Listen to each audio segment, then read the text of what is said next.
Oi, boa tarde, bom dia, boa noite, não sei o horário que vocês vão assistir. Vamos terminar o nosso estudo sobre as espécies contratuais. Mudei de lugar, porque de acordo com o feedback, a televisão não estava funcionando apropriadamente como deveria.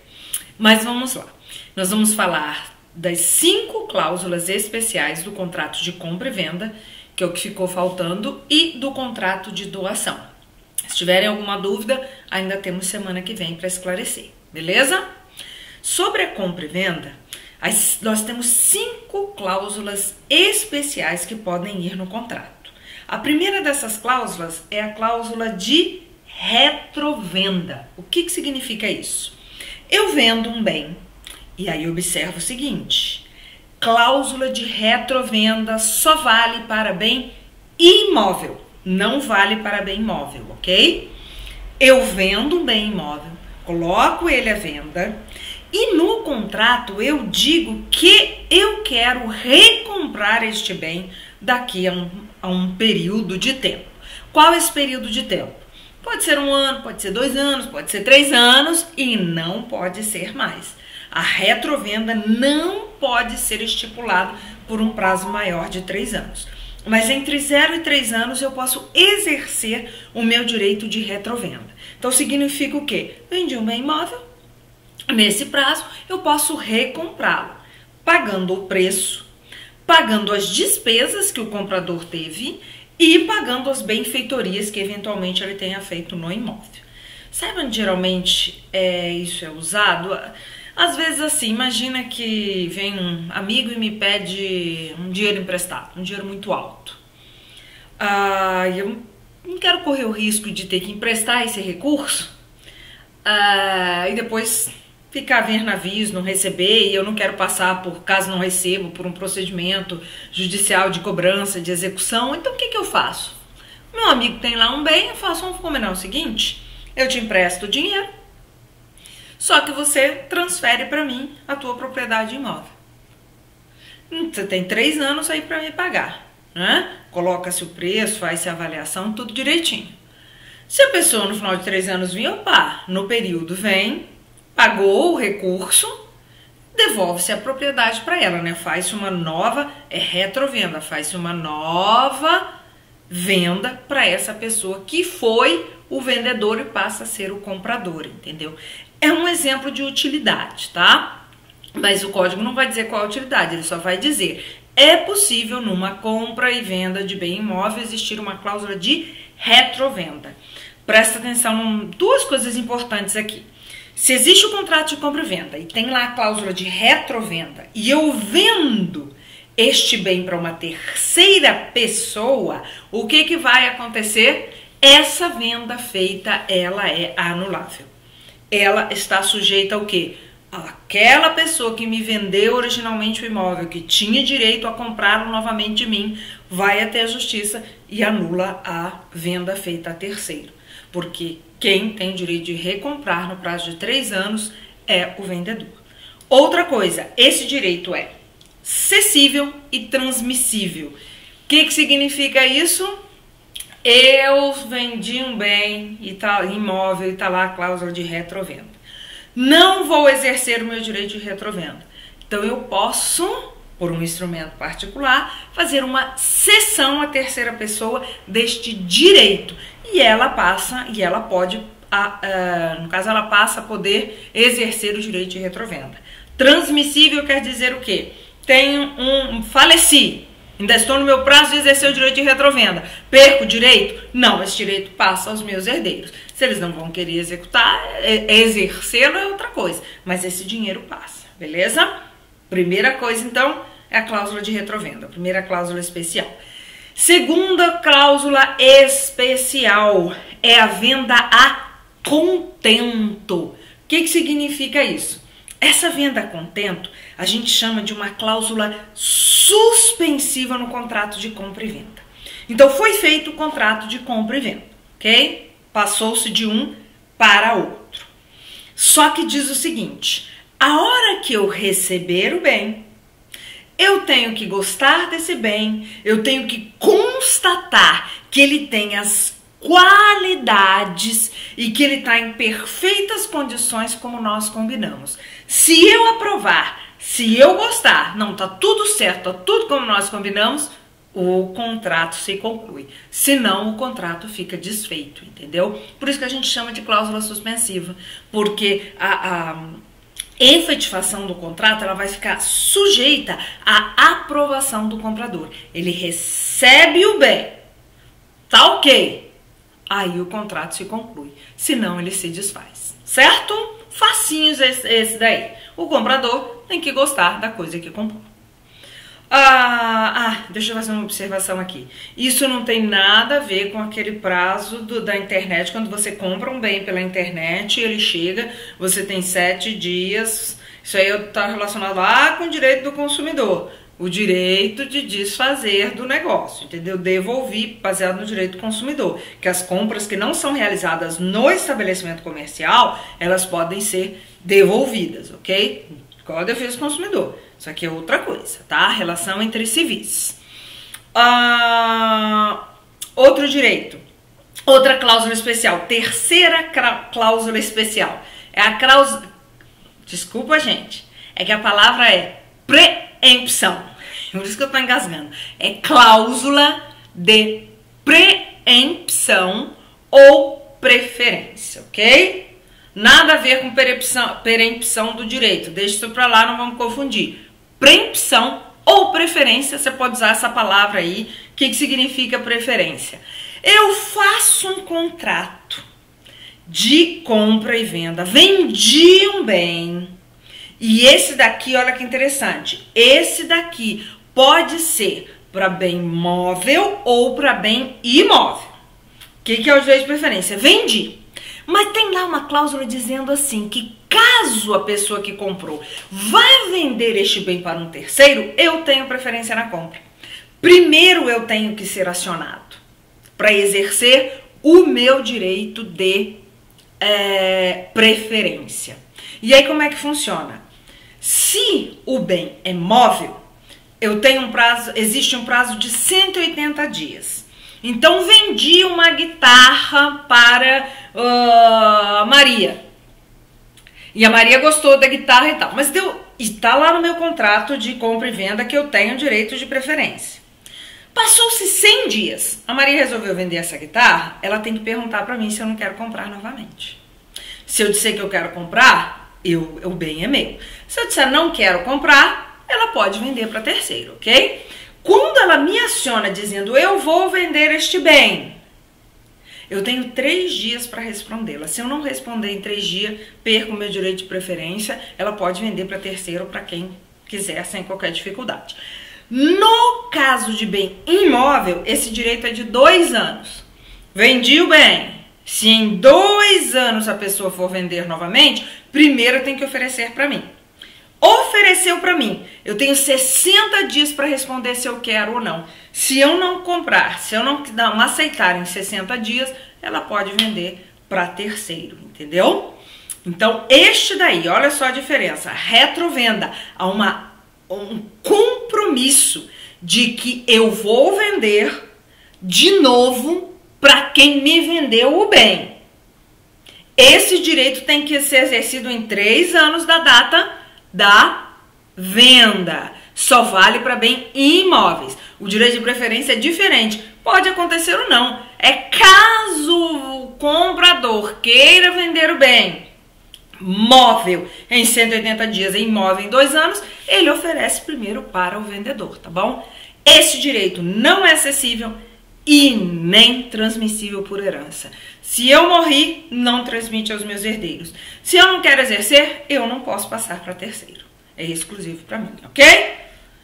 Cláusula de retrovenda, venda a contento, preempção ou preferência, quarta cláusula especial, venda com reserva de domínio. Vendi alguma coisa, bem móvel ou imóvel, e a pessoa vai me pagar parcelado. O que eu combino?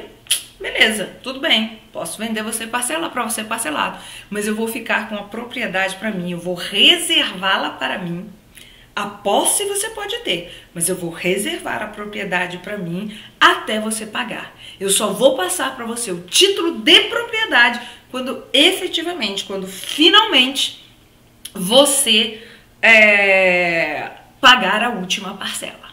Sabe o que acontece muito com isso? Venda de veículo por banco. Quando a venda é parcelada, faz-se um empréstimo, compra-se, o banco reserva para ele a propriedade desse bem. Tanto que no documento vem escrito com reserva de domínio. É uma venda com reserva de domínio. A reserva está lá ao banco. Então o que acontece? Quem comprou o carro parcelado está usando, tem a posse. Mas a propriedade só vai passar a ter quando pagar a última parcela. Agora presta atenção, pelo amor de Deus. O banco pode fazer isso. O banco tem poder econômico, tem poder de ação e todas as multas no carro vão sair em nome do possuidor. Não faça isso você. Eu aqui, Zezinho, vou vender pro Joãozinho. Ô, meu amigão do peito, chegado. Vamos fazer o seguinte, a gente vende em 10 vezes esse carro. Fica tranquilo, vamos pagar em 10 vezes. Mas eu vou segurar o documento do carro, tá bom? Não vou passar pro seu nome. Quando você pagar, eu passo. Tudo que o Joãozinho fizer em 10 meses vai cair nas suas costas. Multa, atropelamento, indenização civil, tudo. Então deixa esse tipo de coisa pro banco, tá bom? A gente não faz esse tipo de coisa não, porque depois o prejuízo é grande, já vi várias e várias vezes. Mas, bom, fecha parênteses. A questão do que é a reserva de domínio, entendeu? Eu entrego a posse para quem eu estou vendendo, mas a título de propriedade fica no meu nome. Se a pessoa para de pagar, eu tenho duas opções. Não quero a propriedade desse negócio, não me interessa. Eu vou e executo a dívida. Eu falo, não, pode continuar, me paga o que você me deve. Agora, eu posso muito bem dizer assim, não, vamos fazer o seguinte, sai daí, eu quero a posse de volta, e porque você não me pagou, então a propriedade volta para mim e a gente vai fazer conta. Se o que você me pagou foi um valor grande, eu tenho que fazer alguma devolução, eu faço. Se foi o valor que não cobriu despesas, gastos, nem qualquer prejuízo que você tenha me causado, eu não tenho nada a te devolver, ok? Este é o combinado. Se houver valores ao detentor do domínio, ele devolve. Se não, não devolve e o negócio se resolve. Beleza? Quinta cláusula especial. Venda sobre documento. Esse negócio é fácil. Às vezes o bem é muito grande. Às vezes o bem está num local de muito difícil acesso. E a venda é feita sobre documentos.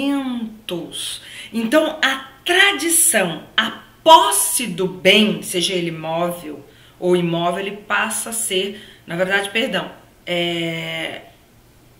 ele tem a validade para bens móveis, porque em caso de bens imóveis é a tomada de posse do bem que se caracteriza aí a tradição. Nós estamos falando de bens móveis.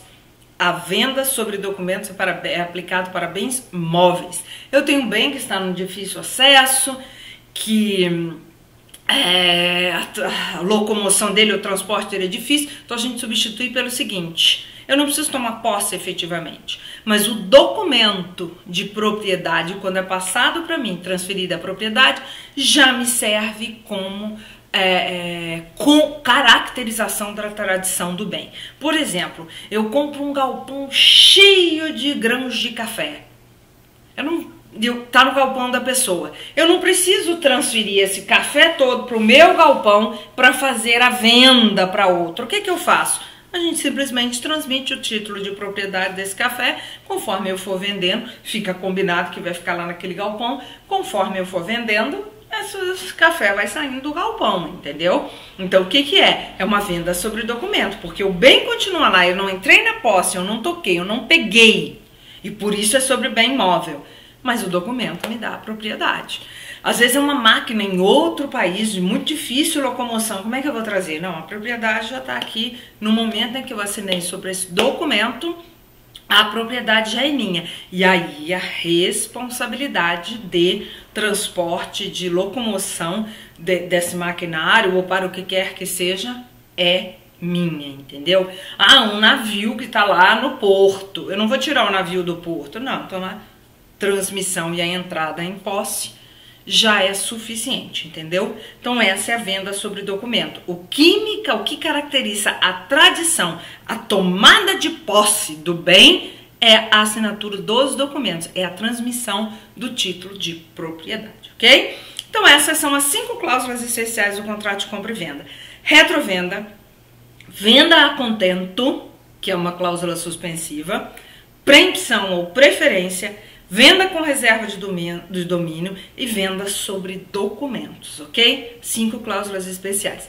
Quero lembrar para vocês, mencionar para vocês uma coisa que nós não tivemos tempo de falar em aula, 2 tópicos que eu tinha deixado, lembrar vocês do seguinte: até a tradição da coisa, todas as despesas que existiam, inclusive tributos, são de responsabilidade do vendedor. Vendi uma casa, todo o IPTU, até o momento que eu transmiti essa propriedade, ela é minha. Vendi um veículo, IPVA, toda a transmissão do bem, o proprietário, ele é responsável por qualquer custo, por qualquer despesa, até o momento de transmissão desta propriedade, ok? Segunda coisa que é importante, quando um bem pertence a mais pessoas, ou seja, uma propriedade em condomínio, vamos supor que existem 3 pessoas proprietárias de determinado bem, seja móvel ou seja imóvel.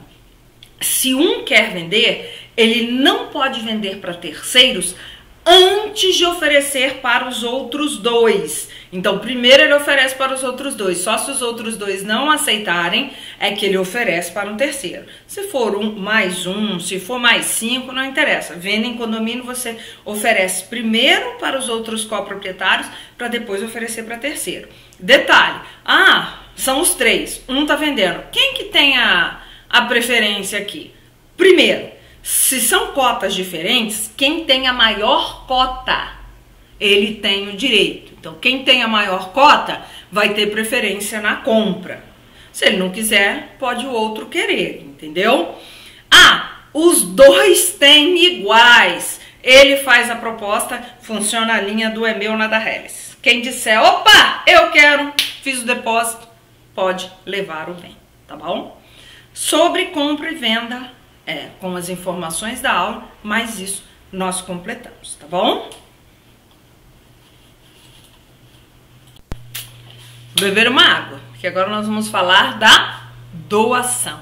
Essa aí é uma pérola, porque todo mundo que quer fugir de inventário acaba adotando a doação. Mas ela não é usada só para isso, tá, gente? É um uso muito comum, mas a doação não tem essa finalidade. A doação significa quando eu, por mera liberalidade, dou para alguém bem ou vantagem, sem nada em troca. Ele é um contrato gratuito e unilateral. Por que gratuito? Porque só eu estou colocando meu patrimônio, eu não estou recebendo, não existe uma movimentação. Oneroso é quando, lembra quando as 2 partes põem a mão no bolso? Nessa daí não. É gratuito porque não tem uma negociação comercial. É alguém entregando um bem ou uma vantagem, ok? Unilateral por quê? Porque só um está dispondo do patrimônio, ok? Não são as 2 partes envolvidas, ok? Quando a gente lembra de doação, a gente vai lembrar de bem imóvel, mas é para bem móvel e para bem imóvel. Posso doar uma guitarra, e fiquei com a guitarra na cabeça, né? Não entendo nada de música, mas de algum cantor fala, Elvis Presley, comprei no leilão uma guitarra do Elvis Presley, tenho ela há anos, vale milhões, resolvi que eu vou doar. É um bem móvel, beleza? Entendeu? Vantagem. Possuo aí milhas no meu cartão de crédito. Desde que a operadora do cartão aceite, eu posso doar as minhas milhas. Pronto. É uma doação de uma vantagem. Não é nenhum bem físico, não é um objeto, não é um bem móvel, não é um bem imóvel. É uma vantagem que eu tenho e eu posso fazer esta doação, ok? Contrato unilateral e gratuito. Lembra disso. Existe prazo para aceitar a doação? O doador pode colocar um prazo. Olha, eu estou doando isso aí, você tem 1 mês para aceitar. É o seguinte, se essa doação vir sem encargo, Passado o prazo, a parte que recebe a doação, doador é aquele que doa, donatário é o que recebe. Passado esse prazo, ele não se manifestou, considera-se como aceito. Se a doação ela possui um encargo, ó, eu dou a guitarra, mas você vai ter que usá-la para tocar na festa de formatura do meu filho. Passado o prazo, se não foi aceito, a doação não pode se caracterizar porque ela é tida como se fosse recusada, entendeu? Então, quando existe um prazo para aceitação da doação, porque ela precisa ser aceita, passado esse prazo, se não tem encargo, é considerada aceitação tácita. Se tem encargo, é considerada negação. Beleza? Então, esse é o início. Tipos de doação. Nós vamos falar em 4 tipos de doação. Doação por merecimento. É aquela coisa assim, fala, cara, você foi demais no que você fez. Nossa, vocês arrasaram no tribunal do júri, melhor equipe, vocês merecem uma vantagem. Ou melhor, vocês merecem uma pizzada. Vou doar para vocês a rodada de pizza. É uma doação por merecimento. Filho, se você cumprir as suas atividades todas, passar de ano, no final do ano te dou um Xbox One da última medida, não sei o que. Remuneratório, entendeu? Por merecimento, ok? Se não passou de ano, vai ser uma opção minha dar o Xbox ou não, ok? Então, a doação por merecimento.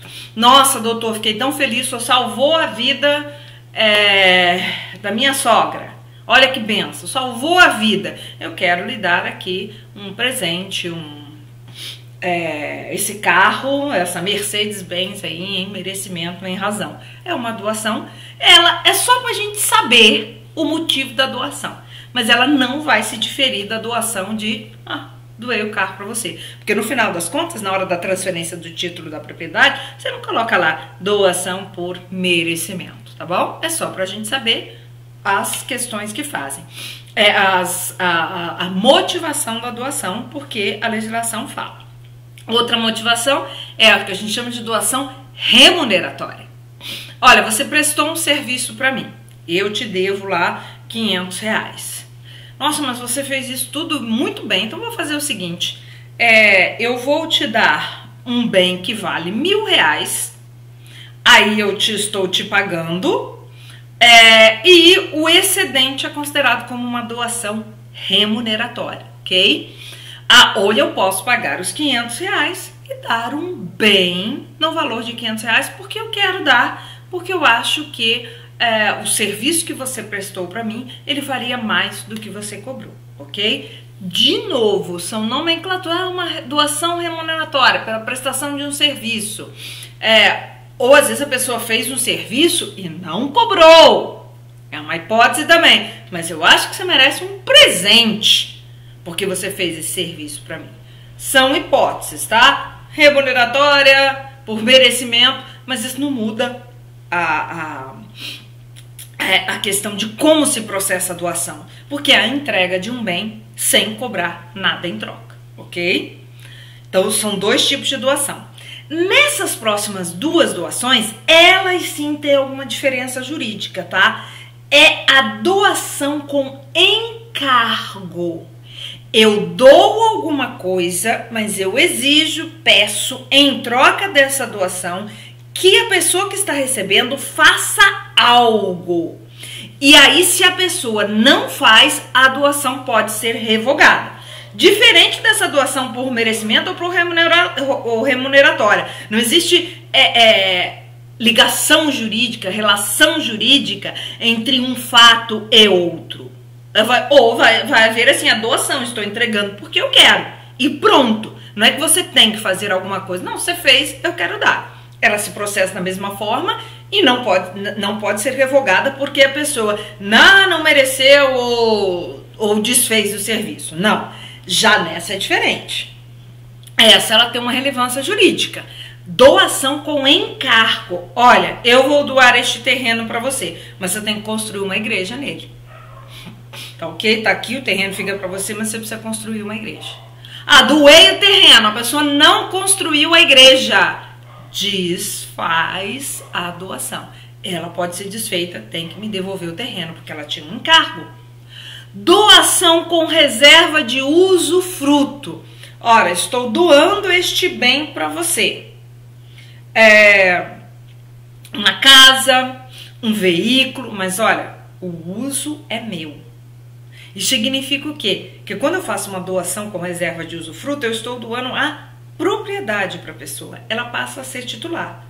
Mas enquanto eu estiver vivo, quem usa sou eu. Isso pode ser em bens móveis, mas eles se caracterizam mais quando são bens imóveis. E é este o caso, especialmente de, às vezes, pessoas com mais idade, que já acham que estão partindo para uma conclusão de vida, eles resolvem fazer a doação para os filhos em vida e ficam com usufruto, ou seja, enquanto eu viver, isso aqui é meu, eu uso, se eu alugar, o aluguel é meu, entendeu? É uma forma de fazer. Então são as duas figuras aí que fazem diferença na hora de fazer a doação, com o encargo e com reserva de usufruto. Qual a forma para fazer uma doação? Instrumento público ou instrumento particular, uma escritura pública ou um contrato de doação pura e simples. Qualquer um dos dois vale. Só lembra do seguinte: vou doar um imóvel. A escritura